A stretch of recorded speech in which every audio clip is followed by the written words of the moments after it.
बिस्मिल्लाहिर्रहमानिर्रहीम, अस्सलाम वालेकुम। एक नए अंदाज और नए आगाज के साथ हाजिर होने के साथ साथ एक सुबह जिसमें बहुत सारी बातें और बहुत सारी खबरें आप लोगों के साथ होंगी। आप देख रहे हैं सुबह सवेरे पाकिस्तान। मैं हूं माया खान और मैं हूं शाहजेब अहमद। और प्रोग्राम के आगाज में सबसे पहले वो मैसेज जो शाहजेब और मैं ऑलमोस्ट एवरी डे आपसे शेयर कर रहे हैं, और वो ये है कि प्लीज मास्क का इस्तेमाल कीजिए, सोशल डिस्टेंसिंग रखिए।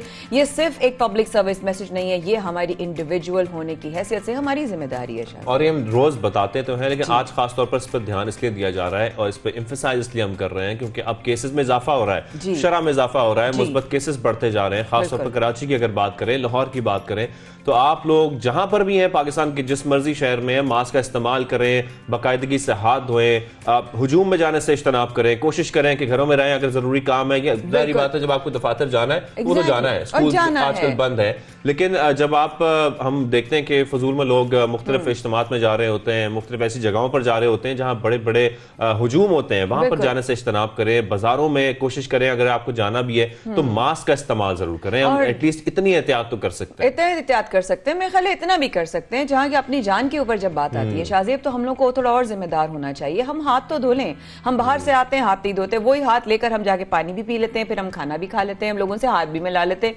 प्लीज हाथ ना मिलाएं। एक जो हमारे पास एक टाइम आया था उससे हमें दोबारा ना गुजरना पड़े, ये उसके लिए एहतियाती तदाबीर हैं। और प्लीज प्लीज प्लीज प्रोग्राम को आज हमने आगाज सुबहनामा से सिर्फ इस तरह किया है कि आज से हम रोज आप लोगों के सामने एक पब्लिक सर्विस मैसेज जरूर ये बोला करेंगे, सोशल डिस्टेंसिंग, मास्क और हाथ धोइए और वैक्सीन लाजमी लगवाएं। कभी भी वैक्सीनेशन सेंटर्स में वैक्सीन मौजूद है, आप लोग जा सकते हैं, वैक्सीन लगवा सकते हैं।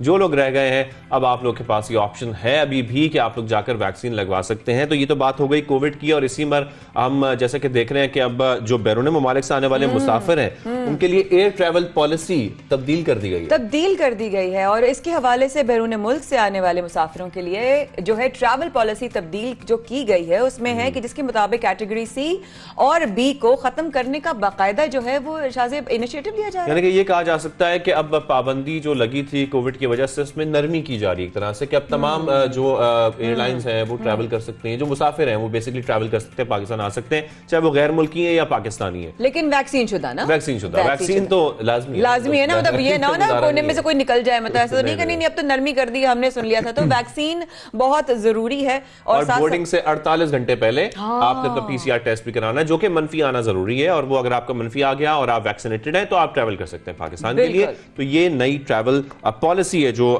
तब्दील की गई है। शाहजेब, ऑपोजिशन में आए दिन हम शोर देख रहे हैं, कभी कहीं से शोर उठ रहा होता है, कभी कोई इजलास में शोर उठ रहा होता है, कभी किसी पे तनकीद कर रहा होता है, किसी पे कोई जुमलाबाजी मार रहा होता है। व्हाट इज हैपनिंग भाई? लेकिन जितना मर्जी शोर हो, शोर शराबा हो, मुखालफत हो, कौमी असेंबली में कसरत राय से आपका बिल मंजूर हुआ, स्टेट बैंक का भी और साथ साथ मिनी बजट भी। तो इसके बाद अब ये कहा जा सकता है, जिस तरीके से हमने मुख्तलिफ प्रोग्राम्स में जिक्र भी किया कि मिनी बजट आने के बाद क्या चीजें महंगी होंगी, तो अब बहुत कुछ महंगा होने जा रहा है। और मिनी बजट में 350 अरब रुपए के नए जो टैक्स हैं वो लगेंगे। छूट खत्म होने से mobile phone, stationeries, pack food item, सब कुछ, बहुत सारी चीजें हैं जो हमने आपको पहले पिछले प्रोग्राम्स में बताई थी, वो महंगी हो जाएंगी। बस शाहजेब, ये तो सारी बेसिक्स हैं जो मुझे लगता है कि इस वाले जो मिनी बजट आया है, इसने जो सबसे ज्यादा जरूरत की चीजें हैं ना, उनमें सबसे ज्यादा जोर दिया, ये देखने में आया है। लेकिन वही वाली बात है कि 356 अरब जमा करने के लिए पेट्रोलियम डेवलपमेंट जो है वो 30 रुपए बेसिकली जो है वो फी लीटर तक बढ़ा दी गई है। और मिनी बजट में तरक्याती बजट और 200 अरब रुपए की जो है वो कटौती भी होगी। बिल्कुल ऐसा ही है। 356 अरब जमा करने के लिए पेट्रोलियम डेवलपमेंट लेवी 30 रुपए फी लीटर तक बढ़ाई जाएगी, ऐसा कहा जा रहा है। और हम जैसे कि जिक्र करते रहे मरी सानहे का बार बार जिक्र किया, जिस तरीके से हमने कोशिश भी की कि वहां पर जो मामला था आखिर उसकी वजह क्या थी, क्या वजह थी कि वहां पर ये सानहा पेश आया, क्या वजह थी कि लोग वहां पर फंसे, उनको होटल्स में ना रहने दिया गया। तो इन तमाम बातों पर तो गुफ्तगू होती रही, लेकिन अब हम ये देख रहे हैं कि सानहा मरी का जो मामला है वो अदालत में पहुंच चुका है। और सानहा मरी में अमवात का जिम्मेदार कौन है? इस्लामाबाद हाई कोर्ट ने वज़ीर आज़म इमरान खान को आइंदा जुमे तक जिम्मेदारों का तयन करने की हिदायत की है। और साथ चीफ जस्टिस अतर मिनुल्लाह ने रिमार्क्स भी दिए। बिल्कुल, एडिशनल अटॉर्नी जनरल जो है वो ज़्यादा वक्त देने की जो है वो इस वक्त उनको मुस्तरद कर दी गई। चीफ जस्टिस अतरुल्लाह ने करार दिया है कि कानून में NDM किसी सानिए से निमटने और जो है रिस्पॉन्स का जिम्मेदार है। और वही वाली बात है कि इस वक्त अमल नहीं किया और ये अगर नाकाम हुई तो ऑब्वियसली ये तो कानून है ना, फिर समाप्त यही कहा जाता है कि NDMA ही जिम्मेदार होता है जब कोई ऐसा कोई भी हम देखते हैं नेशनल डिजास्टर होता है, कुछ भी होता है, तो यही रिमार्क्स में कहा गया है। बिल्कुल यही रिमार्क्स में कहा गया है कि कानून पर अमल नहीं किया गया NDMA की जानिब से और वो नाकाम हुई है, तो इसी पर रिपोर्ट भी वो मांग रहे हैं और अब समाअत 21 जनवरी तक मुलतवी कर दी गई। बिल्कुल ऐसा ही है। लेकिन शाहजेब, अगर ये तो चलो हमारे मुल्क की सिचुएशन है और इस वक्त हमें इससे निमटना है मिलकर, लेकिन कुछ चीजें जो है ना वो शिद्दत इख्तियार कर गई हैं और वो है भारत में इंतहा पसंदी, एक्सट्रीमिज्म, मतलब बहुत ही किसी और ही रुख पे चल पड़ा है, पूरी दुनिया इसको विटनेस कर रही है। बहुत सारी एग्जांपल्स हमें मिलती हैं, हम रोजाना की बुनियाद पर सबसे पहले पाकिस्तान में आपको बताते हैं, कभी कुछ आ रहा होता है, कभी किस तरीके से जुल्म किया जा रहा होता है, कभी कुछ वीडियोस मंजर आम पर आ जाती हैं और इस तरह हम देख रहे हैं कि जो इंतहा पसंदी है भारत में वो बेलगाम हो रही है। और यहाँ पर ये बताना अभी हम आपको चाहेंगे कि जो जेनोसाइड वॉच है उनकी जानब से भारत में मुसलमानों की नस्लकुशी का इमरजेंसी अलर्ट जारी कर दिया गया है, यानी कि अब बाकायदा दुनिया भर में ये बात वाजे हो चुकी है कि मुसलमानों की नस्लकुशी वहां पर की जा रही है। और ये भी साथ साथ कहा जा रहा है कि ये 8वें मरहले में दाखिल हो चुकी है नस्लकुशी मुसलमानों की और सिर्फ नस्ली पामाली से एक कदम दूर है। तो ये इंतहाई तशवीशनाक सूरत हाल है, यहाँ पर एक्शन लेना पड़ेगा। मुसलसल इंटरनेशनल जितने भी आलमी इदारे हैं वो मुसलसल जो है खबरदार कर रहे हैं, वार्न किया जा रहा है, बोला जा रहा है, आवाज उठाई जा रही है, वही वाली बात है। लेकिन इस वक्त जो बेलगामी है वो अगर ना होती तो अब पूरी दुनिया में जो है वो आवाज भी ना उठाई जाती। दैट्स ऑब्वियसली कि ISS जो है वो नफरत से भरी जो है वो इस वक्त तंजीम जो है वो जिस तरीके से इस वक्त जो कैरेक्टर अदा कर रही है, दैट्स एक्चुअली सब हम विटनेस नहीं है, पूरी दुनिया इसकी विटनेस है। पंजाब में जखीरा है, कैरेक्टर किसी और का भी ठीक नहीं है, कैरेक्टर किसी और का भी ठीक नहीं है, लेकिन हम एक दूसरे की बात नहीं कर रहे हैं अल्हम्दुलिल्लाह। हम बात कर रहे हैं किसी भी दौर में शाहजेब, किसी भी एज में, किसी भी कहते हैं हम सन में, अगर हम देखा जाए किसी भी जिंदगी के वक्त में जखीरा करने के ऊपर कभी किसी ने कोई पॉजिटिव फीडबैक नहीं दिया। जखीरा करना सही तो नहीं है शाहजेब, बिल्कुल गलत है, जखीरा अंदोजी बिल्कुल गलत है और उसके खिलाफ एक्शन भी होना चाहिए। और इनके खिलाफ अब शिकंजा भी तैयार किया जा रहा है, तंग किया जा रहा है ताकि इनके खिलाफ एक्शन लिया जा सके, इनको पकड़ा जा सके। अब बुनियादी जरूरत की जो चीजें हैं अगर वो जखीरा अंदोजी करते हैं उनमें और वो पकड़े जाते हैं तो उनको 3 साल की कैद और 1 लाख रुपए जुर्माना होगा। और ये पहली दफा में है। अगर वो दूसरी बार पकड़े गए तो फिर से उनको 1 साल की कैद और 45,000 रुपए जुर्माना हो सकता है। तो अब आप लोग कुछ खौफ खाएं और कोशिश करेंगे जखीरा अंदोजी ना करें, इसमें हम सबका नुकसान है। अब जो बेचारे लोग कोशिश कर रहे होते हैं इनको जरूरत की चीजें मिल जाएं, वो बेचारे उससे ही महरूम हो जाते हैं। और जैसा कि हम जिक्र कर रहे हैं कि मास्क पहनना बहुत जरूरी है, केसेस बढ़ते जा रहे हैं और ये देखें माया ने मास्क पहनना शुरू कर दिया है। आप लोगों पर भी ये बात अब लाजिम है क्योंकि हमें वो वक्त याद करना चाहिए, वो 2020 याद करना चाहिए जब लॉकडाउन हुआ था, लोगों के कारोबार गए थे, लोगों का रोजगार बंद हो गया था, किस तरीके से हमने मुश्किलात का सामना किया था। उन सब चीजों से निकलकर हम जब इस मकाम पर पहुंच चुके हैं और सब वैक्सीनेटेड भी हैं, तकरीबन बहुत बड़ी तादाद लोगों की वैक्सीनेटेड हो चुकी है, तो काइंडली एहतियात करें कि इस ओमिक्रॉन की जो लहर आई हुई है, ये 5वीं जो लहर है, इससे भी हम बचें और इसी तरीके से अपने आप को महफूज रखें, मास्क पहनकर, समाजी फासला इख्तियार करके और वैक्सीन लगा के। मेरा सिर्फ इतना सवाल है शाहजेब, क्या हम 2020 का वक्त भूल गए? क्या हम भूल गए कि लॉकडाउन किस तरह हुआ था? क्या हम भूल गए कि कारोबार किस तरह अफेक्ट हुआ था? क्या हम भूल गए कि लोगों के चूल्हे जो है ठंडे पड़ गए थे? क्या हम भूल गए कि वो वक्त जब सड़कों पर हम निकलते थे तो हमें लगता था क्या ये हमारे ही शहर है, क्या ये कराची शहर है, क्या ये लाहौर है, क्या ये इस्लामाबाद है, हमारे और दीगर शहर? क्या हमें लगता था कि जिंदगी बिल्कुल बदल नहीं गई? क्या उस वक्त में दोबारा जाना है? क्या हमने अभी मजीद जो है इस तरह का जो है इररिस्पॉन्सिबल एटीट्यूड अब मजीद रखना चाहिए, जबकि हम एक इतना बड़ा वक्त देख चुके हैं? और वो वीरानियां, वो सन्नाटे हम सबको याद हैं, कितना मुश्किल था वो लॉकडाउन में वक्त गुजारना। तो काइंडली इस बात पर सोचें, कोशिश करें, मास्क का इस्तेमाल करें। जैसे ही बताया जा रहा है गुज़िश्ता रोज 24 घंटे के दौरान मुस्बत केसेस की शरह 20% से जायद रही है। ये कराची की बात कर रहे हैं, कराची में वायरस बहुत ज्यादा फैल रहा है, शरह में मुसलसल इजाफा हो रहा है और मुल्क भर में मुख्तलिफ शहरों का भी यही इस वक्त सूरत हाल है कि जो ये नई लहर है ये शिद्दत इख्तियार करती जा रही है। बहुत तो तेजी से इसका फैलाव हो रहा है। इसी पर हम बात कर लेते हैं वबाई अमराज, जो माहिर वबाई अमराज हैं, डॉक्टर फैसल महमूद साहब हमारे साथ मौजूद हैं। डॉक्टर साहब, जिस तरीके से हम देख रहे हैं कि मुख्तलिफ केसेस सामने आ रहे हैं और केसेस में इजाफा भी हो रहा है, कराची की बात करें, लाहौर की बात करें, क्या वाकई यहाँ पर ये कहा जा सकता है कि ओमिक्रॉन ही है जो तेजी से फैल रहा है इस वक्त मुख्तलिफ शहरों में? जी वालेकुम सलाम। सो बिल्कुल, ज़्यादातर जो हम जब जीनो टैपिंग करते हैं, देखते हैं कि कौन कौन से वायरस आ रहे हैं, और याद रखिए ये सिर्फ कुछ ही सैंपल के होते हैं, तो उसमें ज़्यादातर जो केसेस हमारे पास आ रहे हैं वो ओमिक्रॉन ही आ रहे हैं, तकरीबन 70 to 80% के करीब। राइट। अच्छा डॉक्टर साहब, जिस तरह सिचुएशन बढ़ रही है, क्या हमारा वार्न करना भी इतना ही हम सही तरीके से वार्न कर भी रहे हैं, नहीं कर रहे? क्या हम ज़्यादा तो नहीं कर रहे? क्योंकि अभी मैंने सुना साइप्रस में कुछ केसेस आए हैं जिसमें डेल्टा क्रोन भी आ चुका है, ज़रा वो भी प्लीज़ बता दीजिएगा। साथ साथ ये कि रवा माह के दौरान आपकी नज़र में मुस्बित केसेस में कितना इजाफा हुआ है? जो डेल्टा क्रॉन जो है वो प्रोबेबली एक्चुअली अब ये आ रहा है कि ये शायद नहीं है, लैब में कोई गड़बड़ हुई थी इनकी, मगर इम्पॉर्टेंट बात यह है कि वेरिएंट्स जो है वो बनते रहते हैं, और ये जो वायरस जब इन्फेक्ट करता है तो हमेशा थोड़ा तब्दील होता है, तो जितना जितना इन्फेक्शन फैलेगा उतने वेरिएंट्स इसके मजीद पैदा होंगे। अब जहाँ तक मुल्क शरह के अंदर है, तो टू बी वेरी ऑनेस्ट, इतनी जिस तेजी से इस दफा ये नंबर्स बढ़े हैं, मैंने पिछले 4 वेव में इस तेजी से नंबर्स नहीं बढ़े थे और बढ़ते चले जा रहे हैं एट दिस पॉइंट। अच्छा डॉक्टर साहब, जिस तरीके से बहुत सारी जो स्टडीज हैं वो सामने आ रही हैं, कभी अमेरिकी माहिरीन की स्टडीज सामने आती हैं कि ओमिक्रॉन इतना खतरनाक नहीं है, अगर कंपैरेटिवली बात करें डेल्टा से तो उतना ज्यादा खतरनाक साबित नहीं हो रहा, और अगर आप वैक्सीनेटेड हैं तो आप आसानी इससे बच सकते हैं। मैं जानना चाहता हूँ कि ओमिक्रॉन बेसिकली कितना खतरनाक है, इससे बचना कितना जरूरी है, और अगर कोई वैक्सीनेटेड है तो क्या वो मुकम्मल तौर पर महफूज है ओमिक्रॉन से? जी, तो इसमें दो चीज़ें हैं। एक तो ये कि प्रॉबली ओमिक्रॉन इतना ज़्यादा शदीद नहीं है जितना बाकी जो आपके वेरिएंट्स थे। अलबत्ता इसमें इंपॉर्टेंट बात ये है कि अगर बहुत सारे लोग इन्फेक्ट होंगे तो शिद्दत वाले जो लोग हैं, जो नंबर्स हैं, वो वैसे ही बढ़ जाएंगे। अगर 1% को की मोर्टेलिटी इसके अंदर होती है, 1% लोग अगर मरते हैं, तो अगर लाखों के तादाद से लोग इन्फेक्ट होंगे तो फिर मरने वालों की तादाद भी ऑब्वियसली बढ़ जाएगी।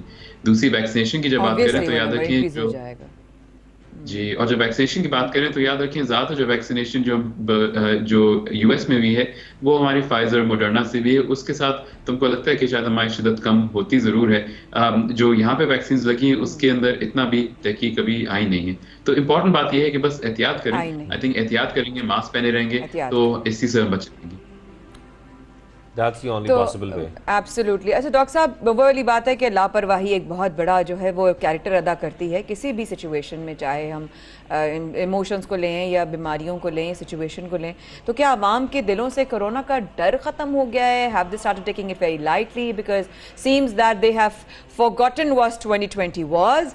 क्या हालात हो गए थे, क्या सड़कें बंद हो गई थी, चूल्हे बंद हो चुके थे, वीरान हो चुके थे, like Shahzeb said, life was something that we had never witnessed before.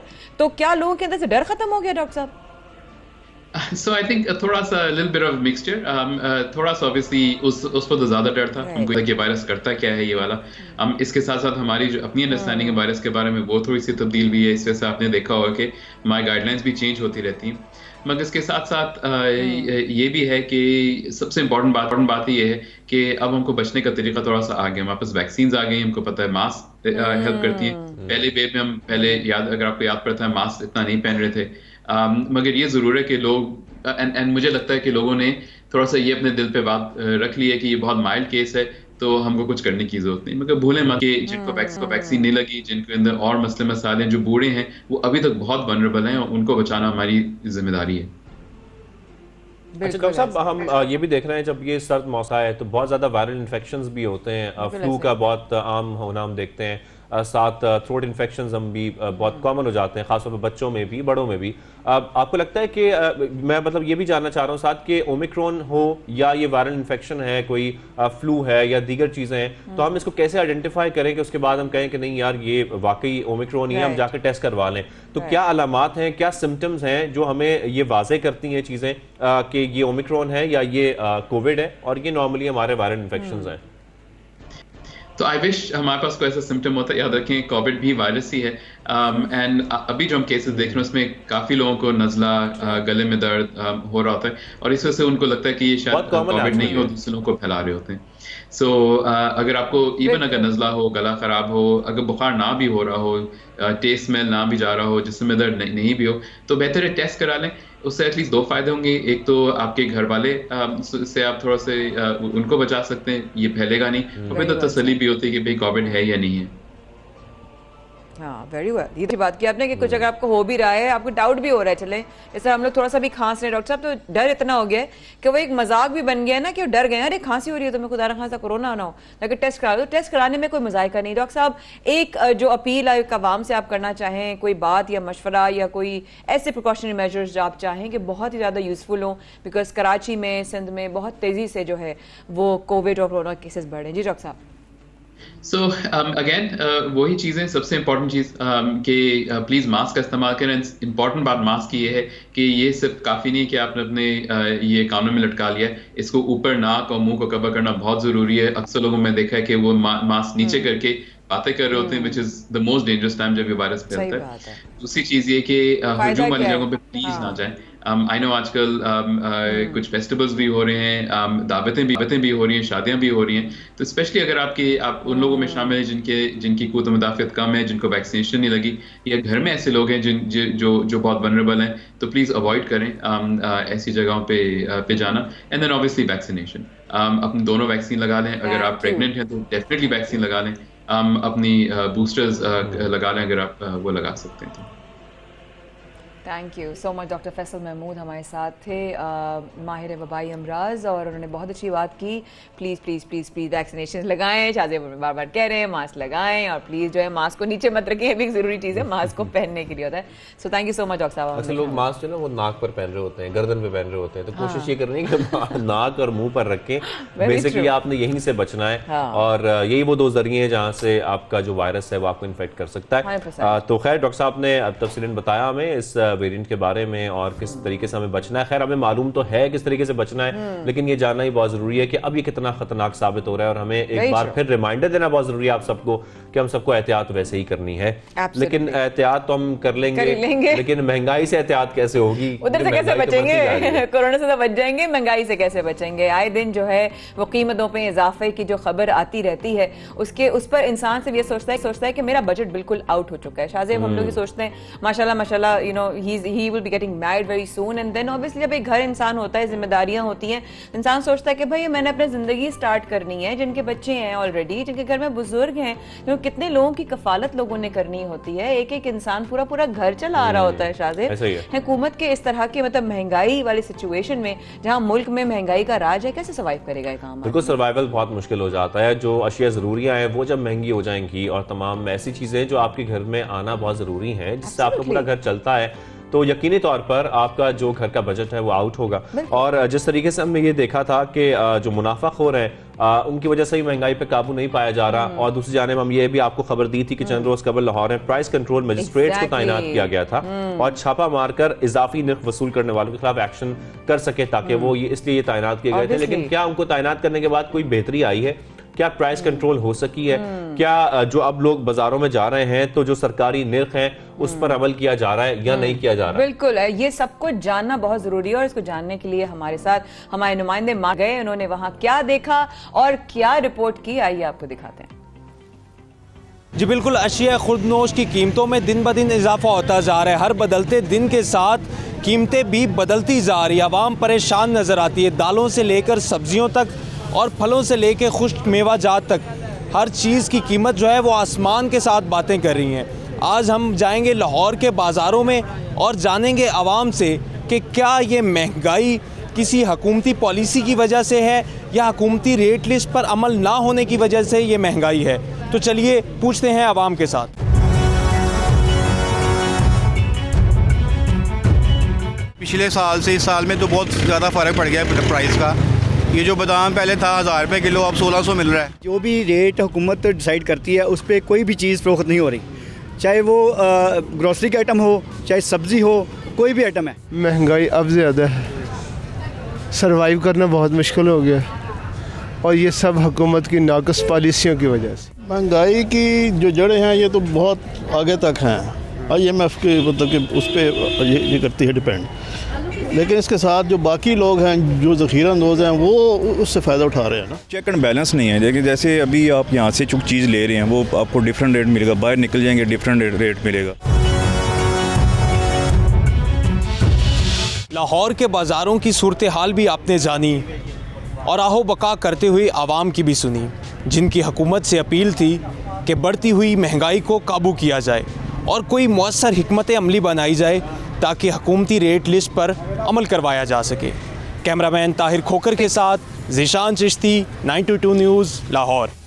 तो ये तो हमने देखा कि किस तरीके से लोग भी बता रहे हैं और महंगाई बढ़ती जा रही है। घर में जो सामान लाना है, अशिया ज़रूरियाँ हैं, वो महंगाई की वजह से खरीदना बहुत मुश्किल हो गया है। लेकिन एक तरफ हम ये भी देख रहे हैं कि कुछ सर्वेज होते हैं, उन सर्वेज में ये मालूम हो सकता है और पता लगता है कि क्या वाकई महंगाई हो रही है, और अगर हो रही है तो उसका जिम्मेदार कौन है। और ये लोगों से जानना ही बहुत जरूरी है कि जो महंगाई हो रही है वो लोग क्या सोचते हैं कि असल में जिम्मेदार है कौन। बिल्कुल ऐसा ही है, क्योंकि जबकि 5% की राय जो है लोगों में आई है, काफी ज्यादा इस सर्वे के हवाले से जो है वो रिपोर्ट भी आई हैं। लेकिन इस पे बात करने के लिए हमारे साथ executive director Gallup Pakistan Bilal Gilani sahab एक बार फिर मौजूद हैं। बिलाल साहब, बहुत शुक्रिया एक बार फिर वक्त निकालने के लिए। सबसे ये कि एक के बाद एक दिलचस्प सर्वेज आप लोग करते हैं, लेकिन इस सर्वे में कितने अफराद की राय को शामिल किया गया? सबसे पहला सवाल, how many people were included इस सर्वे के अंदर? और ये कौन लोग थे 5% जिन्होंने ये कहा है कि फजूल खर्ची से महंगाई बढ़ती है? सर यही बताइए।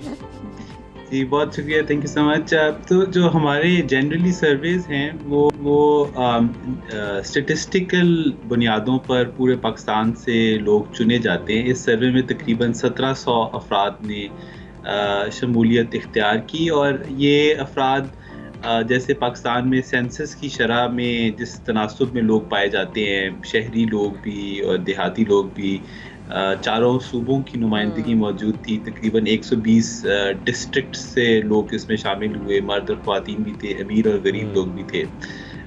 तो हमने सवाल ये पूछा क्योंकि लोग और हुकूमत ये बयानियाँ देती है कभी कि महंगाई तो है मगर लोगों को ये यकीन है और उनको कर लेना चाहिए कि हुकूमत ज़िम्मेदार नहीं है, इसका ज़िम्मेदार ताजिर बरादरी है जो कि कीमतें ज़्यादा वसूल कर रही है, या इसकी ज़िम्मेदार आवाम खुद हैं क्योंकि वो फजूल खर्ची करते हैं। तो फजूल खर्ची करने से और लोगों के लिए कीमतें ऊपर चली जाती हैं।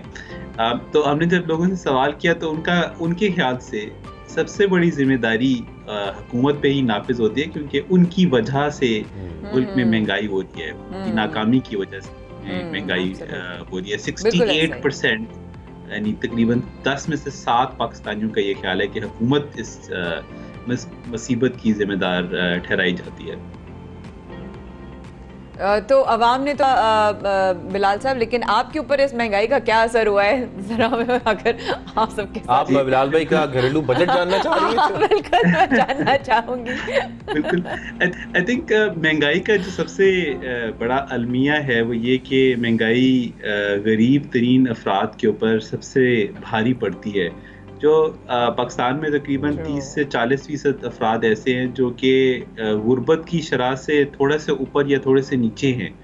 तो उनके लिए जब 15 से 20% महंगाई में इजाफा हो जाए तो वो लोग जो हैं वो तो गुर्बत की शरह से सिग्निफिकेंटली नीचे आ जाते हैं। ये वो लोग हैं जिनके लिए सेहत अफोर्ड करना मुश्किल हो जाती है। ये वो लोग हैं जो हमें ये बता रहे हैं कि उन्होंने बच्चों को स्कूल से उठा लिया है कि खाने पीने के ऊपर पैसा खर्च करने पे ज़्यादा पैसा लग रहा है, तो स्कूल में भेजना जो है वो एक्सपेंसिव हो गया है। तो मेरे और आप जैसे अफराद के लिए शायद महंगाई जो है वो काबिले कबूल भी है, कुछ हद तक हम बर्दाश्त कर सकते हैं। नहीं, वैसे बिलाल भी आप किसी के लिए भी काबिले कबूल नहीं है, क्योंकि हम ये देख रहे हैं कि बेसिक जो नीड्स हैं, जो बेसिक आपके जो घर की चीज़ें होती हैं वो खरीदने जब आप जाते हैं मार्केट में, तो वो ग्रॉसरी हो या बाकी चीज़ें हो, हर चीज़ की कीमत में बहुत ज़्यादा इजाफा हुआ है। जो मेरे ख्याल में जो बजट है घर के वो बड़े आउट हो चुके हैं। सही, बिल्कुल सही कह रहे हैं। मुझे अभी याद आ गया, मैं आपसे बात सवाल करना ही भूल गई। शाहजेब की बात से याद आया कि आई वेंट फॉर ग्रॉसरीज, भाभी ने, भाई ने, बच्चों ने काफ़ी चीज़ें ले ली थी। मैं भी चलती हूँ, तो मैं जो 2 चीज़ें उठाती थी उसकी जगह मैंने कहा चलो फिर मैं एक ले लेती हूँ जो मेरे बजट में आ रहा है। चलो अभी क्या इतना पैसा खर्च करना है। इंसान अब ये सोचने लगा है, अब ये सोच हो गई है कि वाकई में हमारे कहा ना बर्दाश्त से लगता है कि नहीं है, अच्छा हम 2 की जगह चलो 1। बिलाल भी कोई ऐसा सर्वे भी करें कि इसमें ये मालूम हो सके कि पिछले 2-3 सालों में कितना महंगाई में इजाफा हुआ, अगर हम कंपेयर कर सकें तो कितनी चीजें महंगी हो गई हैं। बिल्कुल, हमने कुछ अर्से पहले एक सर्वे में ये सवाल भी लोगों से पूछा कि आपके ख्याल से इस साल महंगाई में इजाफा हुआ है, इमरान खान की हुकूमत ने महंगाई में इजाफा हुआ है, और अगर हम पिछली हुकूमतों से देखें तो 90% यानी ऑलमोस्ट एवरीवन का ये ख्याल था कि इमरान खान की हुकूमत में और पिछले 1 साल में पिछले दौरों के मुकाबले में महंगाई में सिग्निफिकेंटली ज़्यादा इजाफा हुआ है। और इसका जो इन्फ्लेशन का जो इफेक्ट है वो सिर्फ आम पाकिस्तानी पे नहीं है बल्कि वो कारोबारों पर भी है। तो जब हम कारोबारों से सर्वे करते हैं, उनसे हम सवाल पूछते हैं कि आजकल आपके कारोबार की क्या है, क्या कैफियत है, तो वो ये कहते हैं कि कैफियत बहुत ख़राब है और सबसे बड़ा मसला महंगाई है, क्योंकि महंगाई की वजह से लोग जो हैं वो पैसा नहीं खर्च कर रहे हैं। सबसे बड़ा महंगाई का मसला साहब, और इसी को कंट्रोल करना बहुत जरूरी है। बहुत दिलचस्प सर्वे आपने किया है बिलाल गिलानी साहब, बहुत शुक्रिया। हमारे सुबह सवेरे पाकिस्तान में आपने ज्वाइन किया है। ब्रेक ले लें। बिल्कुल लेते हैं, स्टे विद अस।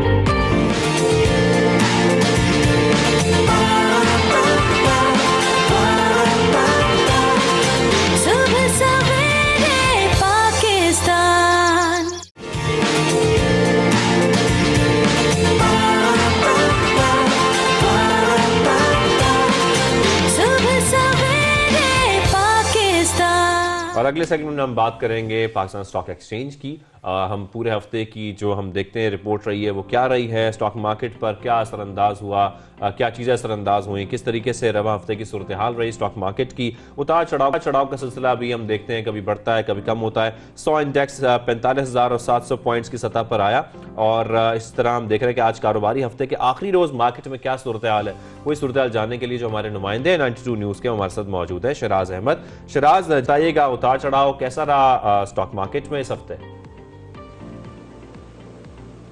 जी बिल्कुल, आज पाकिस्तान स्टॉक मार्केट में कारोबारी हफ्ते का आखिरी रोज है और ट्रेडिंग के आगाज के साथ ही हमने 100 इंडेक्स में इजाफे का जो सिलसिला है वो देखा। ट्रेडिंग के आगाज के साथ ही 100 इंडेक्स में 100 से ज्यादा पॉइंट्स का इजाफा जो है वो रिकॉर्ड किया गया, और इस वक्त 100 इंडेक्स 45,800 पॉइंट्स की सतह पर ट्रेड हो रहा है। और अगर पूरे हफ्ते की बात की जाए तो पूरे हफ्ते के दौरान स्टॉक मार्केट में उतार चढ़ाव का सिलसिला देखा जाता रहा। एक हफ्ते के दौरान 100 इंडेक्स में 400 से ज्यादा जो है वो पॉइंट्स का इजाफा रिकॉर्ड किया गया। गो के कोई बहुत बड़ा जंप या बहुत बड़ी गिरावट जो है स्टॉक मार्केट में नहीं देखी गई, और 100 से 150 पॉइंट्स रोजाना की बुनियाद पर कम या ज्यादा होते हुए हमें दिखाई दिए। और इसी वजह से हम गुज़िश्ता कई हफ्तों से देख रहे हैं कि स्टॉक मार्केट में 45 और 44 हजार की जो सतह है वो बरकरार है। इस हवाले से फॉरेक्स जो हमारे स्टॉक ब्रोकर्स हैं उनसे जब हमारी बात हुई तो उनका ये मौकफ है कि एक तरफ सियासी रस्साकशी की वजह से जो है स्टॉक ब्रोकर जो है वो मोहतात रवैया इख्तियार किए हुए हैं, कोई बड़ी इन्वेस्टमेंट नहीं की जा रही और ना ही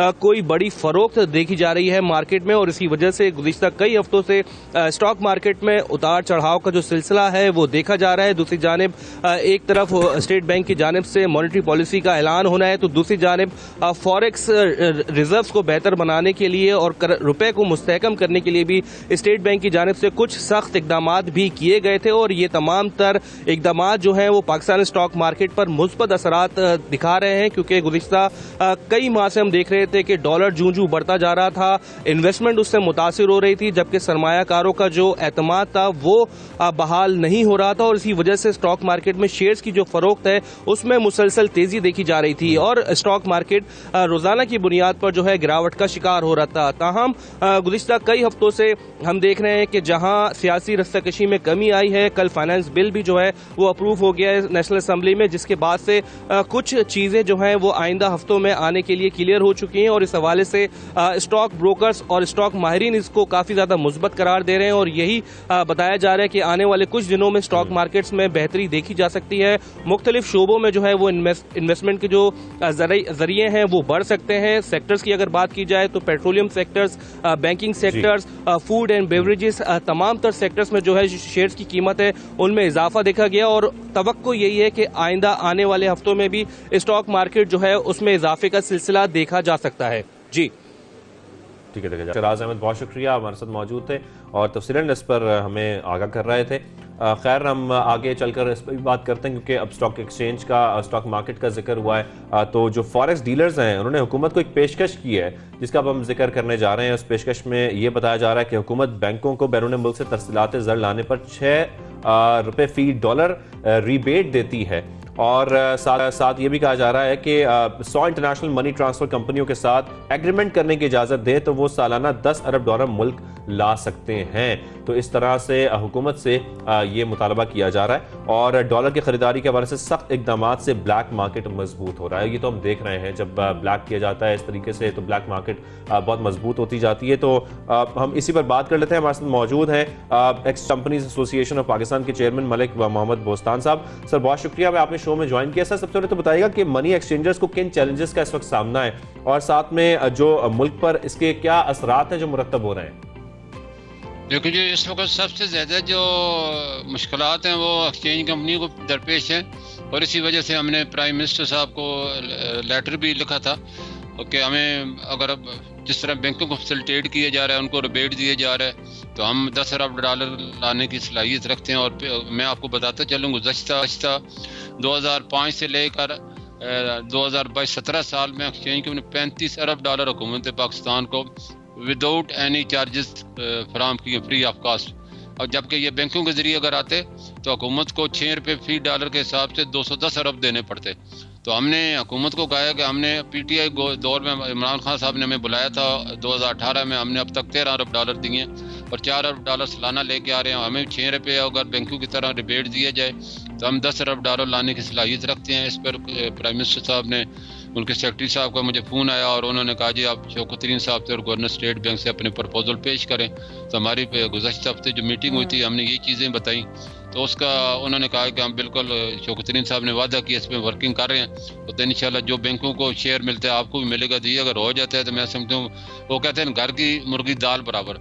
एक्सचेंज कंपनी एक बहुत बड़ा सोर्स है, और इसको इस वक्त तकरीबन सिर्फ 5 कंपनियों के मनी एग्रीमेंट दिए हुए हैं इंटरनेशनल कंपनी, जबकि 300 काम कर रही हैं। तो हमने कहा जी आप 100 कंपनियां कम से कम हमें एग्रीमेंट करने की इजाज़त दें, तो ताकि ज़्यादा से ज़्यादा वर्कर मीडिया से हम ला सकें। क्योंकि इस वक्त देखो IMF की मिसाल आपके सामने, $1 अरब के लिए हमने कितने उन्होंने हमसे लकीरें नाक की लगवाई हैं, उसके बाद भी अभी तक पता देते भी हैं कि नहीं देते, अल्लाह ही जानता है। लेकिन जब हमारा अपना सोर्स है उसको हम यूज़ करें। ओवरसीज पाकिस्तानी हमारा बहुत बड़ा सोर्स है, और उसको अगर हम अपने नेटवर्क में ले आते हैं हवाले उनके मुकाबला करने के लिए, ब्लैक मार्केट को मुकाबला करने के लिए, इस वक्त जो सबसे बड़ी हमारी फोर्स है वो एक्सचेंज कंपनी है। वही मुकाबला करके ये वर्कर मीडिया बढ़ा भी सकती हैं और ला भी सकती हैं। ला भी सकती है, बिल्कुल ठीक। अच्छा बजान साहब ये बताइए कि गैर मुल्क की जो करेंसी इस वक्त ऑब्वियसली ब्लैक भी, उसकी वजह भी आप बता रहे हैं साथ साथ, लेकिन इसे रोका किस तरह जा सकता है? अब इसके ऊपर जो है ये सबसे बड़ा जो है इसको ब्लॉक, सबसे पहला स्टेप, करेंसी फरोख्त होती रहती है ब्लैक, हाँ होती ही रहती है एब्सोल्युटली। तो उसको अब उसकी तरफ क्या इकदाम होने चाहिए या क्या प्लान है? ये तो वही मर्ज बढ़ता गया जो जो दुआ की, और जो जो डॉलर बढ़ता गया जो जो इकदाम किए। तो ये वही वाली मिसाल यहाँ पेश आ रही है। तो मैं समझता हूँ हुकूमत को माजी की अगर इकदाम के देखा जाए तो इनका कोई पॉजिटिव असर नहीं आया। जब से हुकूमत ने SIA को ये कहा कि जिन लोगों ने डॉलर खरीदे हैं पिछले 5 साल में, उनका आप डेटा लेके उनसे इंक्वायरी करें। होना तो ये चाहिए था कि FIA उन्हें डेटा एनालिसिस करती और जिन लोगों ने डॉलर खरीदे हैं उन्होंने बैंकों में कितने जमा करे हैं, हेल्थ और एजुकेशन के कितने की, और उसके ऊपर एक कोई रिपोर्ट बना के देती। बजाय उसके FIA ने सब लोग बुलाना शुरू कर दिया और 4-4 घंटे उन्हें बिठाना शुरू कर दिया, उनसे सोर्स पूछना शुरू कर दिया। उसका नुकसान ये हो गया, लोगों ने अब ऑफिशियल मार्केट में आने छोड़ दी, वो ब्लैक मार्केट को रुख कर ली। अब ना वो हम एक्सचेंज के डॉलर दे रहे हैं ना ले रहे हैं, तो उसका सब हवाला का भी ऑब्वियसली है ना, बहुत नुकसान है ना हवाला बंदी रोकने में भी ऑब्वियसली। जी जी जी मैं उसी तरफ आ रहा था, पूरा जवाब दे रहा हूँ आपको। उसके 2 नुकसान हुए। एक तो हुंडी हवाला का ट्रांजैक्शन बढ़ गई है। पहले हमारी हर महीने जो है, पिछले अगर रिकॉर्ड 3 महीने का देखें तो तकरीबन $3 अरब माना आ रही थी, जो कि कम हो गए अभी $2.5 अरब पे आ गई, उससे भी बल्कि कम होंगे, $2.40 करोड़ पे आ गई। तो हुंडी हवाला ऑपरेटर का वर्क कितना बढ़ गया। इस तरह एक्सचेंज कंपनियां रोजाना जो है 15 से 20 और 10 से $15 मिलियन दे रही थी, वो कम हो गए $7 से $8 मिलियन आ गए, क्योंकि $5 से $6 मिलियन ब्लैक मार्केट में चला जाता है। और इसकी बुनियादी वजह यह है ब्लैक मार्केट क्यों वजूद में आई है और हुंडी हवाला का क्यों कारोबार बढ़ गया। जब से अफगानिस्तान का अकाउंट फ्रीज हुए हैं और तालिबान की हुकूमत आई है तो अब उनके पास तो डॉलर है ही नहीं, वो डॉलर कहाँ से लेंगे, वहाँ तो खाने को मेरे ख्याल रोटी नहीं मिल रही, तो वो डॉलर कहाँ से उन्होंने देने हैं। वो अब हमारी मार्केट से डॉलर खरीद के अपना काम कर रहे हैं और जिससे मुल्क। बहुत बहुत शुक्रिया बस साहब, बिल्कुल सही कह रहे हैं। वाकई में कहीं पर नुकसान ही नुकसान है ना, घर की मुर्गी दाल बराबर। आप हमारे साथ मौजूद हैं मोहम्मद मलिक बुस्तान साहब, चेयरमैन एक्सचेंज कंपनीज और एसोसिएशन के चेयरमैन हमारे साथ मौजूद थे। बहुत शुक्रिया आपके वक्त का। और सही कह रहे हैं वाकई में कि इस तरह मुल्क की इकोनॉमी को भी नुकसान पहुंचता है, और लाइक यू सेड कि किस तरह ब्लैक में जो है वो करेंसी मिलती है। But let's move ahead Shahzeb, और अब हम चलते हैं जनाब और भी बहुत सारे चैलेंजेस जो हमें हैं उसकी तरफ। बिल्कुल, अब हम लाहौर का रुख करते हैं। लाहौर से कुछ खबरें अच्छी आती हैं जो अपने प्रोग्राम में शामिल करते हैं, कुछ खबरें इस किस्म की आती हैं कि पानी की चोरी को रोकना बहुत ज़रूरी है, और ख़ास तौर पर जो पानी ज़ाया होता है उसको रोकना भी बहुत ज़रूरी है। इस वजह से अब जितना पानी खर्च होगा उतना ही आपका बिल आएगा।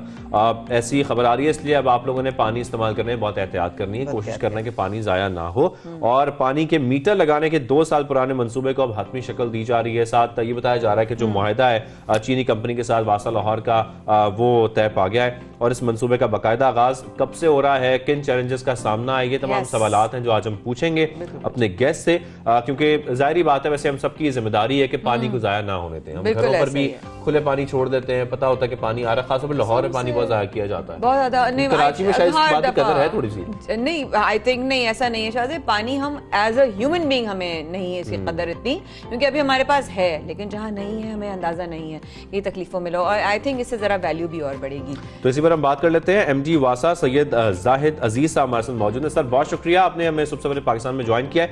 तो सबसे पहले तो आपसे यही जानना चाहता हूँ, ये मीटर्स लगातार पानी का जाया होना रुक जाएगा, और सेकेंडली जो चोरी होना है पानी का उसमें भी कमी आएगी, उसमें मदद मिलेगी? देखें जी, दुनिया में आप देखें कि कोई भी चीज़ जब सप्लाई हो रही होती है, चाहे बिजली हो या गैस हो, तो वो मीटर के ज़रिए सप्लाई हो रही होती है, और उसके नतीजे में हम उस चीज़ को ज़ाया नहीं होने दे रहे होते। तो पानी वाहिद कमोडिटी है जो पाकिस्तान में ख़ास तौर पे बग़ैर मीटरों के, आप किसी भी शहर में चले जाएं तो वो बग़ैर मीटरों के आ रहा होता है। और जिस शहर में पानी कम है वहाँ तो और बात है, लेकिन जहाँ पे पानी आ रहा होता है वो गलियों में छिड़काव के काम आ रहा है, लोग गाड़ियाँ धो रहे हैं और फारग औकात में पाइप पकड़ के बाहर बैठ जाते हैं। तो इन चीज़ों की वजह से जो पानी के ज़खायर हैं उन पर स्ट्रेस आ रहा है काफ़ी ज़्यादा। जिन शहरों में ज़मीन के नीचे का पानी यूज़ हो रहा है वो डिक्लाइन में जा रहा है और वो हर साल नीचे जा रहा है। तो इसका हल यही था कि हम हर कंज्यूमर के पास मीटरिंग कर दें, और मीटरिंग को भी ऑनलाइन रीडिंग का निज़ाम लगा दें। जाहिर साहब, मेरा सवाल है कि मीटर लगने के बाद जो है इनको मॉनिटर कैसे किया जाएगा, किसने कितना पानी खर्च किया, वो किस बुनियाद पर जो है उसका मैकेनिज्म कैसे काम करेगा? जाहिर साहब प्लीज, बिल किस बुनियाद पर? हाँ, बिल कैसे बनेगा एग्जैक्टली?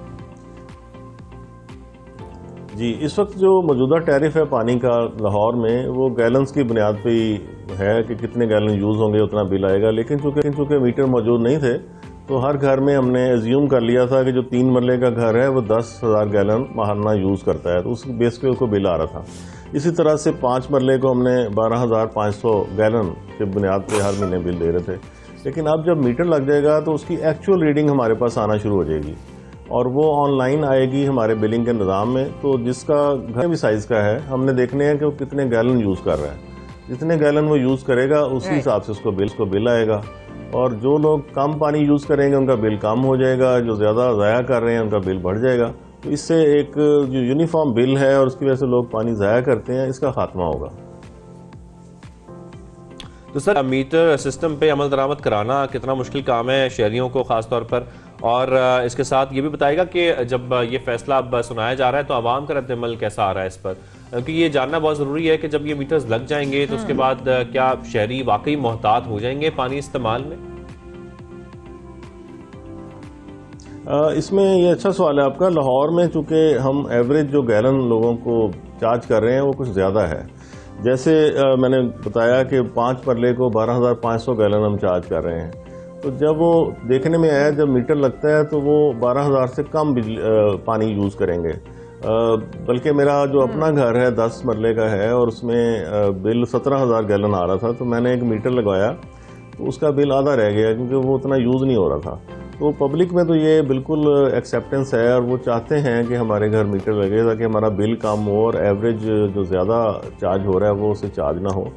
तो इसकी एपिटाइट मौजूद है और इसमें पानी भी बचेगा और ज़ेर ज़मीन पानी जब ट्यूबवेल हम कम चलाएंगे और उसकी वजह से लाइनों में प्रेशर बढ़ने से पानी की क्वालिटी भी बेहतर होगी, क्योंकि हर वक्त पानी आ रहा होगा, लोग कम यूज़ कर रहे होंगे, लाइनों में प्रेशर ज़्यादा होगा, तो लाइन में बाहर से कोई चीज़ इम्प्योरिटी दाखिल भी नहीं हो सकेगी।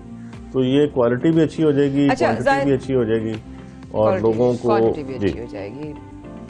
लेकिन जाहिर साहब एक चीज़ यहाँ जहन में सवाल आ रहा है और वो ये है कि जब ये चीज़ आवाम की तरफ लेके जाएगी और इस फैसले के बाद उनका क्या रद्द अमल होगा और कि अगर ऐसा उनका कोई भी एग्रेशन आया, कोई भी उनका इस तरह का एतराज़ आया तो उसको जो है वो सामना कैसे करेंगे, उसकी कोई प्लानिंग हुई है?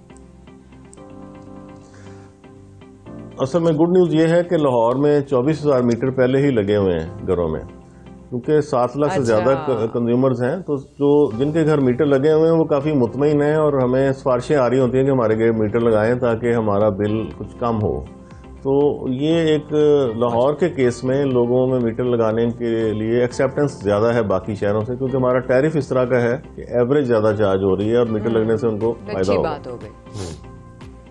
ठीक है सर, उम्मीद करते हैं ये मीटर्स लगने के बाद इस तरीके से चोरी भी रोकी जा सकेगी और इस निज़ाम को बेहतर बनाया जा सकेगा, पानी का ज़िया होने किसी को भी रोका जाएगा। बहुत शुक्रिया MD वासा सैयद जायद अजीज़ साहब हमारे साथ मौजूद थे सबसे पहले पाकिस्तान में। सर बहुत शुक्रिया, आपने ज्वाइन किया।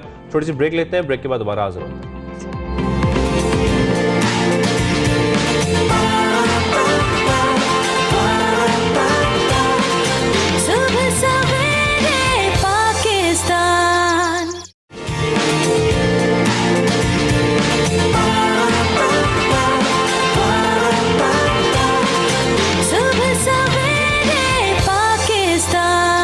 वेलकम बैक, एक बार फिर खुशामदीद सुबह सवेरे पाकिस्तान में। और मेरा बड़ा इंटरेस्ट है ई गेमिंग में। मैं आपका है? बिल्कुल है, एब्सोल्युटली। आप कौन सी गेम्स खेलती रही? आप कंप्यूटर गेम्स को इंटरनेट गेम्स सब खेलती हैं? मुझे याद है अटारी और सेगा सबसे पहले बहुत पीछे चली गई। इतनी क्रेजी हूं मैं। जस्ट इमेजिन ई गेम्स के I now play on PS4 और मैं कॉल ऑफ ड्यूटी और तमाम गेम्स मतलब कॉल ऑफ ड्यूटी की प्लेयर भी नहीं है। फिर तो हमारा ही तो आज पता लगा हमारा मुकाबला होना चाहिए। खैर, पाकिस्तान में ई गेमिंग को फरोग देने के लिए इस्लामाबाद में ई गेमिंग का मुकाबला हुआ जिसमें शहरियों ने बड़ी दिलचस्पी ली। 5 इंटरनेट गेम्स उसमें शामिल की गई थी और इसी दिलचस्प मुकाबले के बारे में जानने के लिए कि इसमें क्या कुछ हुआ, ई गेमिंग में सब पाकिस्तान कहाँ खड़ा है, हमने आज राब्ता किया, हमें शो में ज्वाइन किया है मारूफ अदाकार गुलकार मेज़बान फ़ख्र आलम साहब ने। फ़ख्र आलम साहब बहुत शुक्रिया, आपको शो में खुशामदीद कहेंगे। सबसे पहले तो आपसे ये जानना चाहता हूँ कि ई बहुत जिक्र हो रहा है पाकिस्तान में, बहुत सारे बच्चे भी इसमें जो है वो दिलचस्पी भी ले रहे हैं, साथ साथ आगे भी आ रहे हैं। तो पाकिस्तान इस वक्त ई गेमिंग में कहाँ खड़ा है? अस्सलाम वालेकुम, आपको सुबह बखैर जनाब। ई स्पोर्ट्स और ई गेमिंग के हवाले से पाकिस्तान एक बड़ी ज़बरदस्त जगह पर इस वक्त खड़ा है, क्योंकि बैनुल-अक़वामी सतह पर ई स्पोर्ट्स या जो गेमिंग इंडस्ट्री है वो बहुत तेज़ी से ग्रो कर रही है। इस वक्त तकरीबन 300 अरब डॉलर की ये ग्लोबल इंडस्ट्री है जो कि पिछले 3 साल में ईयर ऑन ईयर 900% के रेट से ग्रो कर रही है। और जो अभी हमने ये गेमर्स गैलेक्सी टूर्नामेंट करवाया इस्लामाबाद में 2 दिन का, पाकिस्तान की तारीख का सबसे बड़ा प्राइस पूल 2 करोड़ रुपए जीतने वाली टीमों को जो है वो दिए गए। उसको जब हमने देखा कि वो किस तरह हुआ, यहाँ पर जो इंटरेस्ट उसका आया, तो उससे वाज़े हो रहा है कि ई स्पोर्ट्स जो है वो पाकिस्तान में मौजूद, मतलब उसके प्लेयर्स और खिलाड़ी मौजूद हैं, उसका इकोसिस्टम जो है वो मिसिंग है। और इंशाल्लाह जब अब हम इस इकोसिस्टम में कंट्रीब्यूट करेंगे तो this would be a huge industry in Pakistan. और मैं ये बगैर किसी हेजिटेशन के कहने में बिल्कुल, मुझे इसमें कोई वो नहीं है कि आई पर्सनली बिलीव कि आने वाले वक्तों में ई स्पोर्ट्स पाकिस्तान में compete करेगा बड़े स्पोर्ट्स के साथ in terms of business and the commerce of it. और इंशाल्लाह। तो फ़ख्र भाई, इस्लामाबाद में ये इवेंट हुआ तो कौन कौन से ऑब्वियसली इसमें गेम्स मुकाबले में शामिल थे और कितने नौजवान गेमर्स ने जो है वो इसका हिस्सा भी बने, ये बताइए। गैलेक्सी रेसर जो हमारी कंपनी है उसका पहला इवेंट था पाकिस्तान का, गेमर्स गैलेक्सी, और ये हमारा लॉन्च इवेंट था पाकिस्तान के अंदर। और इसका जो प्राइस पूल था वो पाकिस्तान की तारीख का सबसे बड़ा प्राइस पूल था ई स्पोर्ट्स के अंदर, 2 करोड़ रुपए। 4 गेम्स हमने इसमें खिलाई, उसमें एक जो थी वो वैलोरेंट थी, एक पबजी, एक फीफा और एक टेकन। और साथ साथ में हमने पाकिस्तान में पहली दफ़ा हर गैलेक्सी के नाम से लड़कियों का टूर्नामेंट खाली करवाया वैलोरेंट के ऊपर, और उसका भी प्राइज मनी था। सो ये सब कुछ ये 2 दिन हमने पाक चाइना फ्रेंडशिप सेंटर इस्लामाबाद में मुनक्किद किया, और सदर मुमलिकत पाकिस्तान जनाब आरिफ अलवी साहब ने आना था ओपनिंग सेरेमनी पे, उनको कोविड हो गया था, लेकिन उन्होंने फिर भी बराह रास्त जो है वो वीडियो लिंक के ज़रिए वहाँ पर खिताब किया और बड़ा इसको सपोर्ट दिया।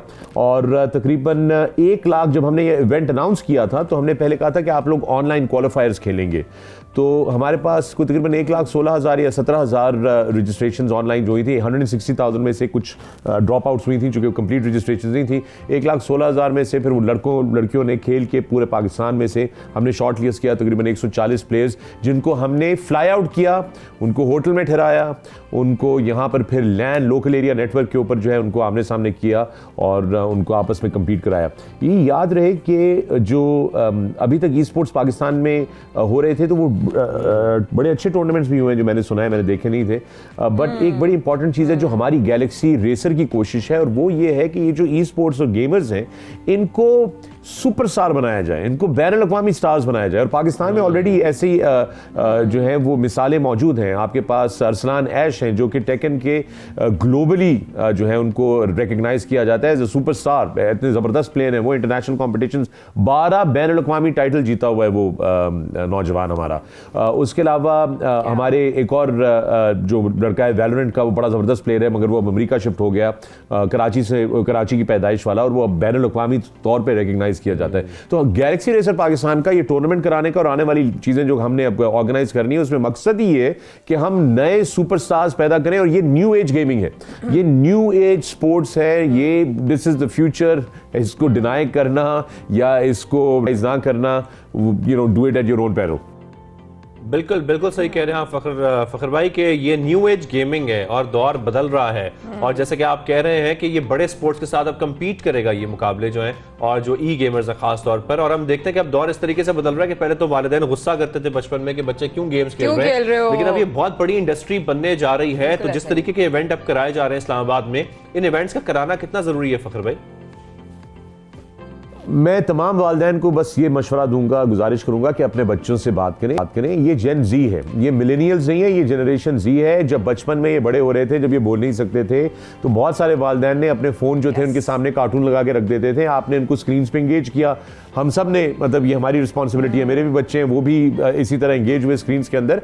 अब इनको इनकी स्क्रीन से दूर करना जो है वो बड़ा मुश्किल है। ये डिजिटल स्पेस के अंदर ऑपरेट करते हैं, इनको आने वाले वक्तों में ये क्रिप्टो करेंसी की बात करेंगे, वहीं पे पेमेंट करेंगे, उनका बैंक भी वहीं पे होगा। मेटावर्स बन रही है, लोग मेटावर्स में प्लॉट खरीद रहे हैं, घर खरीद रहे हैं, दुकानें खरीद रहे हैं, कि हम मेटावर्स के अंदर या वेब 3.0 के अंदर ये सारी दुनिया जो है तब्दील होने वाली है।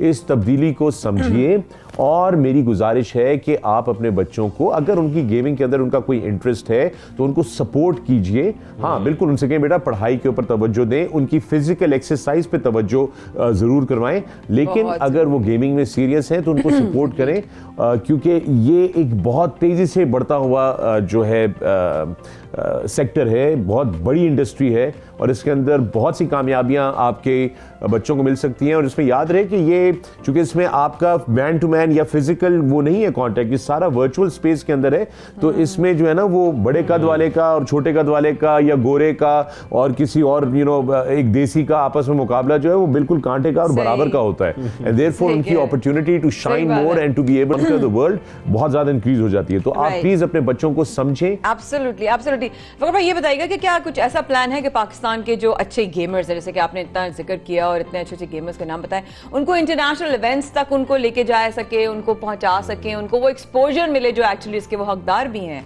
आई बिलीव आने वाले जो अब 2 हमारे जो बड़ी अनाउंसमेंट्स हैं इस साल की, उसमें है जनाब हम पाकिस्तान की सबसे पहली प्रोफेशनल ई स्पोर्ट्स लीग लेकर आ रहे हैं, जिसका नाम है सुप्रीम गैलेक्टिक लीग। और उसके लिए 8 टीमें हैं, 2 टीमें जो हैं, मुझे बड़ी खुशी होती है कि 2 बड़े ज़बरदस्त लोग हैं जो कि बड़े फॉरवर्ड थिंकिंग लोग हैं, बहुत डेवलपमेंट की तरफ और इम्प्रूवमेंट की तरफ सोचते हैं, एंटरप्रेन्योर्स हैं ज़बरदस्त। एक तो लाहौर कलंदर्स के मालिक हैं आतिफ नईम राना, उन्होंने ली है टीम, और दूसरी जो है वो एक बेहतरीन एंटरप्रेन्योर ज़बरदस्त पाकिस्तानी जावेद आफरीदी हैं, पेशावर ज़ल्मी में उन्होंने। तो 6 और टीमें जिनका हम ऑक्शन करेंगे आने वाले दिनों में। उसके अलावा जो हमने अनाउंसमेंट की है इस साल के लिए वो, और अब ये हर साल हम करते रहेंगे, इज़ के स्कूल्स और कॉलेजेस, पूरे पाकिस्तान के स्कूल्स और कॉलेजेस की नेशनल चैंपियनशिप ऑनलाइन टूर्नामेंट जिसका नाम हमने रखा है स्कॉलर्स गैलेक्सी। उसमें पूरे पाकिस्तान की टीमें जो है वो आपस में मुकाबला करेंगी और फिर जीतने वाली टीम जो है उनको चैंपियनशिप ट्रॉफी और बड़ा सा प्राइज मनी जो है वो मिलेगा। सो दीज आर ये हमारे प्लान्स हैं, और इधर से ही हम फिर आइडेंटिफाई करेंगे उन प्लेयर्स को जिनको हम साइन अप करेंगे अपने पास गैलेक्सी रेसर इंटरनेशनल में। गैलेक्सी रेसर उनकी तरबियत बेहतर करेगी, उनकी कोचिंग, इंटरनेशनल कोचेज एस्टोनिया से, साउथ कोरिया से, जापान से, यूरोप से, वो उनको कोचिंग करते हैं। ऑलरेडी हमारे बहुत सारे प्लेयर्स हैं जिनकी हम कोचिंग करवाते हैं दुनिया भर में। So we want to do that and take you international, make you global.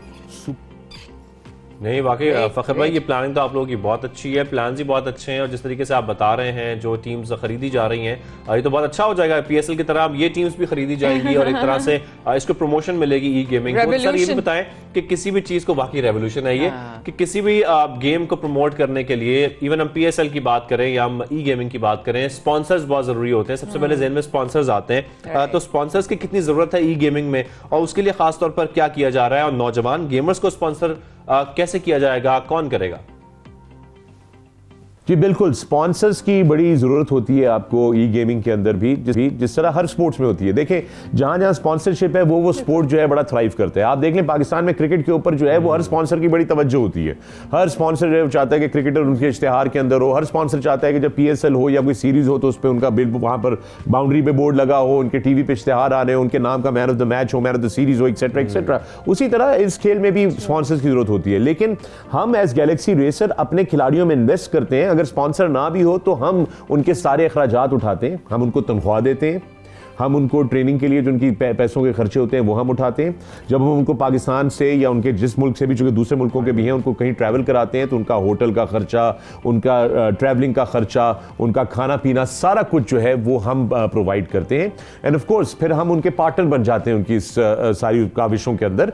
And then जब वो कोई टूर्नामेंट खेलते हैं तो जब टूर्नामेंट जीतते हैं तो उसके पैसे आधे हम रखते हैं, आधे वो रखते हैं। I mean it's a whole business model to this thing. So और हम अभी, मैं खास तौर पे पाकिस्तान में जो स्पॉन्सर्स मौजूद हैं उन सब से गुजारिश करूंगा कि become part of e sports now. अभी इसके अंदर आप शामिल हो जाएं, क्योंकि बाद में शायद इसमें एंट्री करना बड़ा मुश्किल हो। जिस तरह मुझे याद है कि जब पाकिस्तान सुपर लीग का पहला साल हुआ था तो बड़े स्पॉन्सरशिप्स में बहुत सारे लोग जो थे वो हेजिटेंट थे, तो दूसरे सब लोग लाइन लगा के खड़े होते थे कि यार हमें भी इसमें जो है वो हिस्सा डालना है। इसी तरह स्पोर्ट्स का फरोग जबरदस्त, बहुत जरूरी है, बहुत बड़ी इंडस्ट्री बनने जा रही है, ये बहुत बड़ी इंडस्ट्री बनने जा रही है। ई गेम्स का जो है वो फरोग शुरू हो चुका है। बेसिकली फरोग तो हमारे घरों में, बच्चों में, नौजवानों में था, लेकिन अब इसको इंटरनेशनल लेवल पर लेके जाना, पाकिस्तान में इसका आगाज होना। फखर भाई, बहुत बहुत congratulations to you too and your team. जो आप लोग इनिशिएटिव आप लोगों ने लिया है, I think commendable and it should be taken forward, because आप सही कह रहे हैं कि एक बिल्कुल नई दुनिया है जिसमें हम कदम रख चुके हैं, और ये बेसिकली मिलेनियल्स नहीं है, it's generation Z। I completely agree with you. लेकिन जहां तक जनरेशन Z की बात हो रही है शाहजेब, अब जूस भी जो है ना वो मोबाइल फोन से बनेगा। ये कैसे पॉसिबल है कि आप मोबाइल फोन पे बटन दबाएं तो आपका जूस बन के मशीन से बाहर आ जाए? ये छोटे से बच्चे हैं जिन्होंने ये इजाद की, ऐसा ही है? बिल्कुल ऐसा ही है। ये जनाब एक इंस्टीट्यूट के स्टूडेंट्स हैं जिनका ताल्लुक जो है वो अभी खुद बताएंगे आपको। लेकिन मैं हैरान थी कि आप अपने फोन में एक ऐप डालेंगे और उस ऐप में एक बटन होगा और उस बटन को आप प्रेस करेंगे तो जूस कहीं और से फिजिकली निकलेगा। खबर है ये, और माया खानन से मुलाकात की, आपको दिखाते हैं। और मैं इस वक्त यहाँ पर शाहजेब के बगैर क्यों हूँ, किस लिए हूँ? इसलिए क्योंकि मेरे तक एक खबर पहुँची, और जो खबर पहुँच रही थी मुझ तक वो कुछ ऐसी थी। चूँकि पाकिस्तान की यूथ जो है वो दिन ब दिन कुछ ना कुछ नया शाहकार दिखाती है, यही सोचा आपको आज हम दिखाएंगे सुबह सवेरे पाकिस्तान में कुछ ऐसा ही सस्पेंस भरी एक खबर। और वो ये है कि कभी सोचा है कि एक मोबाइल फ़ोन से क्लिक दबाएंगे और जूस निकल आएगा? मैंने भी नहीं सोचा था, जब मुझे पता चला मैंने कहा मजाक कर रहे हो भाई लोग। उन्होंने कहा नहीं ऐसा कुछ भी नहीं है। तो जनाब इन स्टूडेंट्स ने मिलकर अपने टीचर की और एक दूसरे की मदद से एक ऐसा ये यहाँ पर नेक्टर कैसल बनाया है जिसकी अंदर ये खूबी है कि एक फ़ोन में क्लिक करने से आपको ये जूस मिल सकता है। ये क्यों बनाया, ये ख्याल क्यों आया, क्यों ना उन्हीं लोगों से आपकी मुलाकात करवाते हैं। आज सुबह सवेरे पाकिस्तान में टीचर और उनके स्टूडेंट साथ हैं, रमज़ान और माज। आइए आइए, अस्सलाम वालेकुम, गुड मॉर्निंग। क्या बात है भाई, नेक्टर कैसल, ये तो लोगों में सस्पेंस बन गया। ये है क्या भाई, हमें बताया तो जाए। सबसे पहले तो मेरा नाम मोहम्मद मास खान है। हाँ। और ये हमारे टीचर हैं सर रमज़ान। हमारे साथ 3 स्टूडेंट्स और हैं जो हमारा ग्रुप है। अच्छा। ये मिल के एक IoT बेस्ड जूस मशीन बनाई है। अच्छा ओके, IoT मतलब internet of things. Internet of things यानी कि इंटरनेट के जरिए लोग जूस पी सकते हैं। अच्छा मैं मानने को तैयार नहीं हूँ, लेकिन चलो कोई बात नहीं, आप कहते हैं तो मान लेते हैं। इंटरनेट के जरिए इंफॉर्मेशन आती है, इंटरनेट के जरिए आप लोगों के प्रोफाइल लिंक्डइन पे जा सकते हैं, इंटरनेट के जरिए लोगों से बातचीत हो सकती है, देख सकते हैं, लेकिन फिजिकली इंटरनेट के थ्रू कुछ आपको मिल जाए, ये कैसे हो सकता है? ये इस तरह पॉसिबल हुआ कि हम लोग हमारा सेमेस्टर एक प्रोजेक्ट चल रहा था एपटेक के अंदर। हाँ। तो हमने ये सोचा कि हम इस तरह की कोई चीज़ मशीन डेवलप करें। हाँ। जो इस वक्त माशरे के लिए ज़रूरत हो, सोसाइटी के लिए। सोडा शॉप्स खुली हैं जगह जगह, वहाँ क्या होता है मैन पावर लग रही होती है, आप जाते हैं वो आपको जूस निकाल के देता है। तो हमने सोचा कि हम इस तरह की चीज़ डेवलप करें। वैसे दुनिया टेक्नोलॉजी पर जा रही है, तो हमने कहा इस तरह करें कि मोबाइल के थ्रू हम जूस निकाल सकें। ये ज़रूरी नहीं है सिर्फ आप सोडा शॉप्स के लिए यूज़ कर देंगे, वो पार्टीज होती हैं घर के अंदर, उसमें भी आप इसको इजीली यूज़ कर सकते हैं। मोबाइल के थ्रू सिर्फ लोगों के वॉलेट का जूस निकलता है, ये कैसा जूस है जो आप मोबाइल के जरिए निकलवा रहे हैं? ये सिर्फ एक एप्लीकेशन है, एप्लीकेशन हमने डेवलप करी है। एप्लीकेशन के थ्रू सिर्फ 1 क्लिक पे आप जो जूस हमने 3 जूसेस के अंदर अभी लगाएं, तो आप 1 क्लिक पे आप जूस ले सकते हैं। यानी कि इस वक्त जो मैं 3 फ्लेवर्स देख रही हूँ, ये तीनों सिर्फ एक क्लिक के ऊपर निकल जाएगा और पीछे कोई आदमी नहीं बैठा हुआ। बात सही है, कोई भी नहीं है, no cheating. Okay, I want to see. Okay, ये मेरे पास मोबाइल में एप्लीकेशन डाउनलोड हुई है, ठीक है, डाउनलोड की है, एंड्रॉइड पे अवेलेबल है, ठीक है। इस पे मैंने कोड किया हुआ है, इसको मैं आपको चला के दिखा दूँ किस तरह वर्किंग कर रही है। ये इस तरह वर्क कर रही है, 1, सेकंड, ये 3rd। एक ऐप है जो आपके फ़ोन में है और वो उस फ़ोन से आपको जो फ्लेवर चाहिए, मुझे अगर ऑरेंज चाहिए तो आप ऑरेंज पे क्लिक करें, यहाँ पे आपको ऑरेंज का जूस मिल जाएगा। मुझे पाइनएप्पल चाहिए तो पाइनएप्पल पे क्लिक करूंगा, पाइनएप्पल आ जाएगा। जी बिल्कुल ऐसे। ओह माय गॉड, ये क्या बना दिया आपने। लेकिन ये ऐप, अच्छा मुझे डिटेल्स बताएं, ये ऐप बनाने में कितना टाइम लगा, कैसे बनाई, इसको बनाने में जो है कितना, मतलब कितना पैसे लग गए, कितनी रातें लग गई, कितनी दफ़ा गिव अप किया? Please tell me everything. Basically project था बच्चों का। हाँ। लास्ट सेमेस्टर में हमारे इंटरनेट ऑफ थिंग पढ़ाया जाता है, IoT पढ़ाया जाता है। अब आइडिया लेकर आना था बेसिकली। तो बच्चे जैसे हम सब आप लोग भी बाहर जाते हैं, तो सोडा मशीन, मुझे अच्छा लगा आपने मुझे बच्चा का, हाँ। लेकिन प्रोजेक्ट था ये बेसिकली प्रोजेक्ट था। अच्छा। तो बस एक आइडिया चाहिए था। हाँ। तो ये सब चीज़ें देखी और फिर मशीन वगैरह की प्राइस वगैरह देखी, बहुत एक्सपेंसिव है, 5 लाख 8 लाख रुपए की है। तो जब इसके हार्डवेयर पे हमने रिसर्च की तो ये हम खुद बना सकते थे।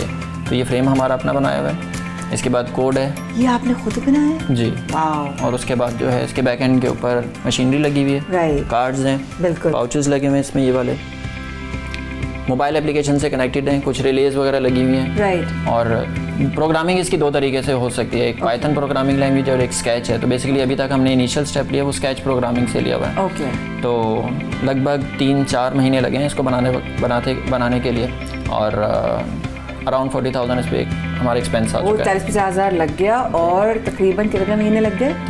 3 महीनों में एक आइडिया को आपने प्रैक्टिकल तौर पे एक सैंपल बना दिया। Oh my God. अच्छा मैं ट्राई कर सकती हूँ? जी बिल्कुल। मैं ये इनका फ़ोन पकड़ा ही जी मैंने इजाज़त के साथ, और मैं और कुछ नहीं खोलूंगी, फिक्र नहीं करो। आप मुझे बताओ कैसे पता चलेगा? इसको ऑन करेंगे आप। इसको ऑन करूंगी, इससे मशीन ऑन हो जाएगी? ये ऑन होगी, जूस आना शुरू हो जाएगा। जूस आना शुरू हो जाएगा, इससे ऑफ हो जाएगा। इससे ऑफ हो जाएगा। अच्छा मतलब ये लेना जितना लेना तो भी मेरे कंट्रोल में है? बिल्कुल आपके कंट्रोल। अच्छा ठीक है, तो फिर मैं इस तरफ कर लेती हूँ। फर्स्ट करें मैंने यहाँ पर ये क्लिक किया, ऑफ कर लो। ओह तो ये जो ऐप है, इस किस नाम से ये ऐप है होगी? ये अभी हमने खुद डेवलप करी है। हाँ। तो ये ब्लूटूथ IoT ब्लूटूथ के नाम से हमने डेवलप करी है। ठीक है। अभी सिर्फ एंड्रॉइड पे अवेलेबल है, इसको हम iOS पे भी लेके आएंगे और इस पे अब हमने पूरा इसके पीछे भी कोड किया हुआ है, उस पे पीछे भी कोड हुआ। Oh very nice. तो जो आप इसको आगे, एक सेकंड, एक और जूस, एक और ना, ये तो वाकई काम करता है भाई, ये तो मैंने भी देख लिया काम करके, पीछे कोई नहीं बैठा और so no cheating. That's amazing, please see this. अच्छा नाउ मुझे ये बताइए कि अब इसको आपने, देखिए ये तो एक आपने सैंपल बनाया है, इसको आपको आगे भी लेके जाना है। आप क्या सोच रहे हैं, इसको प्लानिंग्स क्या हैं आगे लेकर जाने के लिए? क्या आप कुछ स्पॉन्सर्स ढूंढ रहे हैं या आप चाहते हैं कि इसको आप जगह जगह इसको इम्प्लीमेंट करें? किस तरह आप, what is your future plan for next कासम? फ्यूचर प्लानिंग कुछ इस तरीके से कि पहले भी हम देखते हैं यूनिवर्सिटीज़ के जो प्रोजेक्ट हैं वो हमेशा प्रोजेक्ट के हद तक रहते हैं और क्योंकि इसमें लगे हैं कि बच्चे का ये फाइनल ईयर प्रोजेक्ट था, आपने बना के सबमिट करवा दिया, बच्चे बहुत मेहनत करते हैं और पर हमारा ऐसा आइडिया नहीं है। हम अपने इंशाल्लाह अपने प्रोजेक्ट को प्रोडक्ट बनाएंगे और अगर कोई स्पॉन्सर करना चाहता है तो मोस्ट वेलकम। बाकी पूरी कोशिश यही है कि अपने दम पर जो है अपने प्रोडक्ट को मार्केट पे लेकर आए। जस्ट इमेजिन अगर ये चीज़ मार्केट में आ जाए, हमारे पास इसके ऐप्स जो हैं वो अपने फ़ोन में हो, रास्ते में आ रहे हैं यार चलो दिल चाह रहा है जूस पीने का, चलो एक काम करते हैं, क्लिक करते हैं, चेक करते हैं। अब हमें बेसिकली जो ऑन ग्राउंड जाके जब वो आएगा ना तब ज़्यादा मज़ा आएगा उसको देखने में। अच्छा, इसमें इसका एक और सबसे बड़ा बेनिफिट ये है कि जो एप्लीकेशन आपने एक दफ़ा डाउनलोड कर लिया अपने मोबाइल के अंदर तो इंटरनेट की भी आपको नीड नहीं है, सिर्फ आपने ब्लूटूथ से कनेक्ट करना है। Thank you so much time निकालने के लिए आप लोग आए। उम्मीद करते हैं आगे इनको स्पॉन्सर्स मिल जाए। बिल्कुल ऐसा ही है। It was great meeting them और रखिएगा अपना ख्याल। और जाते जाते एक बहुत ही खूबसूरत बात वो ये कि कुछ तो अल्लाह की भी रजा होगी वरना दुआएं यूं ही दिल का हिस्सा नहीं बनती। रखिएगा अपना बहुत ख्याल। शाज़िब और माया को दीजिए सिर्फ और सिर्फ पीर तक इजाजत। शाम 4 बजे देखिएगा रिपीट और हफ्ते में हमारा डेफिनेटली बेस्ट ऑफ देखना ना भूलिएगा। सवेरे पाकिस्तान की टीम आपसे कुछ दिनों की और कुछ घंटों की लेती है इजाजत। अल्लाह हाफिज़।